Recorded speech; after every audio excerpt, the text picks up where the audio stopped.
అంతర్జాతీయ సంబంధాలు శాశ్వత మిత్రులు శాశ్వత శత్రువులు ఉండాలనేది జగమెరిగిన సత్యం నేపథ్యంలో భారత్ చారిత్రాత్మకంగా సత్సంబంధాలు నెరవేరుతున్నప్పటికీ కొన్ని కీలక సమయాల్లో పాకిస్తాన్కు తుర్కీ అందిస్తున్న మద్దతు పలు ప్రశ్నలను లేవనెత్తుతోంది.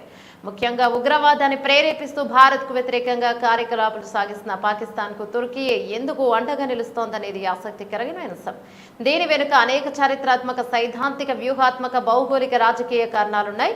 చారిత్రక సాంస్కృతిక బంధాలు తుర్కీ పాకిస్తాన్ మధ్య సంబంధాలు ఒట్టోమన్ సామ్రాజ్యం కాలం నాటివి. బ్రిటిష్ ఇండియాలోని ముస్లింలు ప్రస్తుత పాకిస్తాన్ ఒట్టోమన్ ఖలీఫత్ కు విధేయత ప్రకటించారు. ఈ ఉమ్మడి ఇస్లామిక్ వారసత్వం ఇరు దేశాల మధ్య దీర్ఘకాలంగా సోదరభావాన్ని పెంపొందించింది. వ్యూహాత్మక సైనిక భాగస్వామ్యం పాకిస్తాన్ కు ఆయుధాలు సరఫరా చేస్తే దేశాల్లో తుర్కీ రెండో అతిపెద్ద దేశంగా ఉంది. పాకిస్తాన్ సైన్యాన్ని ఆధునీకరించడంలో ముఖ్యంగా అత్యాధునిక డ్రోన్లు నౌకాదళం సాంకేతిక పరిజ్ఞానం అందించడంలో తుర్కీ కీలక పాత్ర పోషిస్తోంది. భారత్పై సరిహద్దు కార్యకలాపాలు పాకిస్తాన్ టర్కిష్ నిర్మిత డ్రోన్లతో ఉపయోగించినట్లు ఇటీవల నివేదికలు స్పష్టం చేస్తున్నాయి. ఇది వారి మధ్య రక్షణ సహకారం ఎంత లోతుగా ఉందో తెలియజేస్తోంది.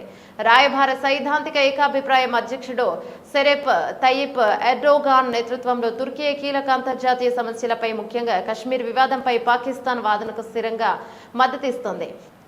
ఐక్యరాజ్యసమితి వంటి ప్రపంచ వేదికలపై తరచుగా పాకిస్తాన్ వాదననే ప్రతిధ్వనిస్తోంది.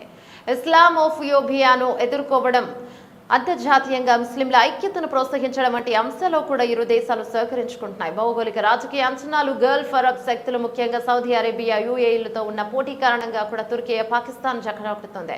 పాకిస్తాన్ మలేషియా వంటి గల్ఫ్ యేతర ముస్లిం దేశాలతో సంబంధాలు బలోపేతం చేసుకోవడం ద్వారా తుర్కీ ముస్లిం ప్రపంచంలో తన ప్రభావాన్ని విస్తరించుకోవడానికి ప్రాంతీయ పోటీదారులు సమతుల్యం చేయడానికి ప్రయత్నిస్తోంది.